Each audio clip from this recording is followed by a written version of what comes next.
doctor inserts the microchip between your thumb and index finger using a device similar to a syringe. Now, these chips can actually be really helpful tools, and they utilize the same technology used in phone payments. With this tiny device, your body essentially becomes a contactless key. It can open doors using sensors and can even start a car. They last anywhere from 10 to 20 years and can be removed with a small incision in the skin. A guy walks into a store, makes his payment, and casually taps his hand on the scanner. The cashier's jaw drops as the payment instantly goes through. What's the secret? He's got a tiny RFID chip implanted in his hand, and it's like a credit card, but with way more perks. This chip is inserted with a quick injection, programmed with a phone. It's like having a superpower, from unlocking doors to making payments and even opening your car. Advancing very fast. But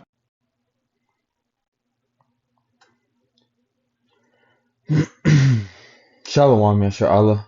First and foremost, I would like to give all honor, glory, and infinite praises to Yahweh, Bahashim, Yahweh Shai, Bahashim Rakakdash. Double honors to the beloved elders and the apostles, that great millstone that taught me this truth.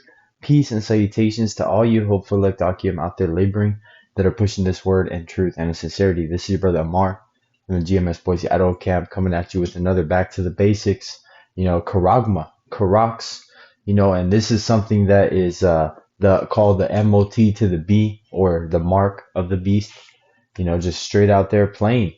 Lord willing, this doesn't get flagged, but it is what it is, because these people have to know exactly what it is, and before the end of Esau's kingdom here in Babylon the Great, known as America, before World War III is in full effect, in the sense that missiles are flying and nuclear missiles are passing each other and destroying different areas. Before that happens, the Karagma has to come first. Everybody has to be given the hour of temptation. In the sense that it has to give that choice. And that is the main warning that we give people, because we have to identify exactly what it is, the identifiers of it, and people still are on edge on what exactly it is, but it's going to be made very well known and evident when they start pushing it on a mass scale. So this is Revelation 13 and 16, and he causeth all, both small and great, rich and poor, free and bond, to receive a mark in their right hand or in their foreheads. And we'll get the Greek word for that word mark, which is karagma, and causing it, and what the instrument is being used to insert it. Verse 17, and that no man might buy or sell, save he that had the mark, or the name of the beast, or the number of his name. Here is wisdom, let him that hath understanding count the number of the beast, for it is the number of a man, and his number is 666, and that is 666, 666. Score is 20 and 6, so that would be a score would be 20. 3 scores would be 60, so that is how it's an identifier. It's not that it's such a wicked number, but it's just something that is an identifier on what this is, the number of man. So going back to the point of it being the karagma, because that is what we know is the word that gives us the clear understanding of what that is. And this is the Strong's G 5480. Karagma is as a mark, a stamp, an impress, properly an engraving, mark providing undeniable identification, like a symbol, giving a irrefutable connection between parties, which in the soldiers in the Roman army, they would have their general or commander, their legion, branded on them, or in the ancient days, a slave's mark that they were a slave is they would have an awl in their ear, so and there's a law that if a Hebrew Israelite slave didn't want to leave and he wanted to stay with his family that he created with the master that he had, this is the Israelite law between another Israelite, he would have a golden awl put in his ear, a golden ear, piece, to show that he was forever going to belong to that master. But the point is, they're going to insert it with a syringe-like thing, which is the Greek word karax, a pointed stake, a rampart, a pointed stake, a palisade, which is like a spear almost. And as you see with this picture right here, that is what it's talking about.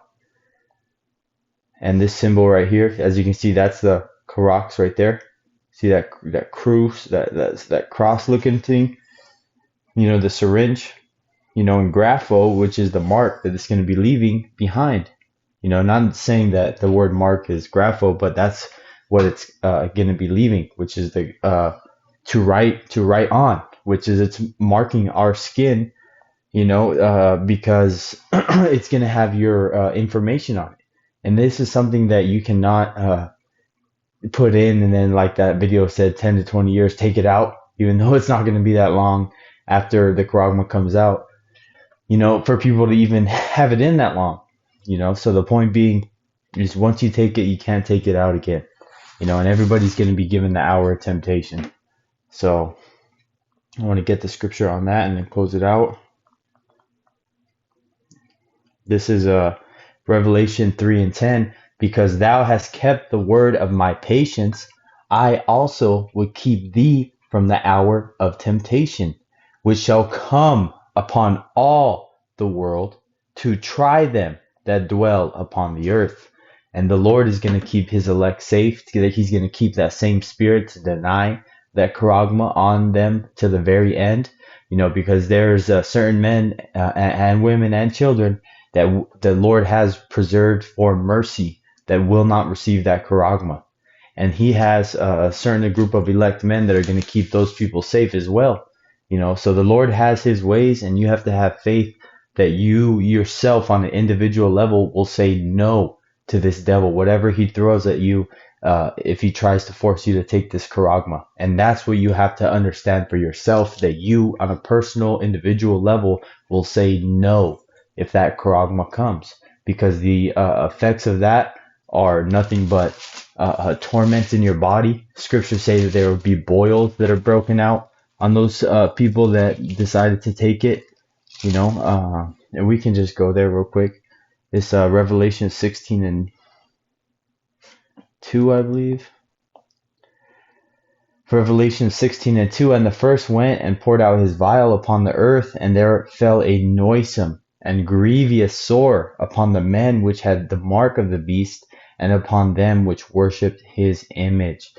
So there was a noisome and grievous sores, just like Job had sores from head to toe over his body. That's what these people could get, in terms from radiation poisoning or whatever type of disease Esau decides to put out for those that take the Charagma, or if the Lord is coming from Yahweh Bashem Yahushai just to jack you people up, which all judgments come from Yahweh Bashem Yahushai anyways, but it could be something that is just an adverse reaction that Esau didn't calculate by Charagmaing all these people up, So there's a consequence for taking this, and it's not something you want to deal with.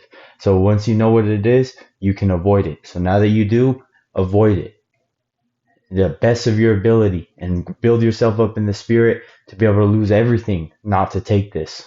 And that is what we have to push to mentally prepare these people for the days that are coming ahead.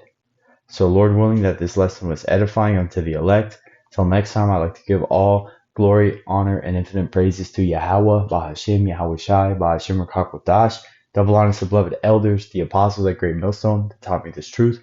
Peace and salutations to all you hopeful elect Akim out there laboring that are pushing this word in truth and in sincerity. Till next time, Lord willing, Shalom.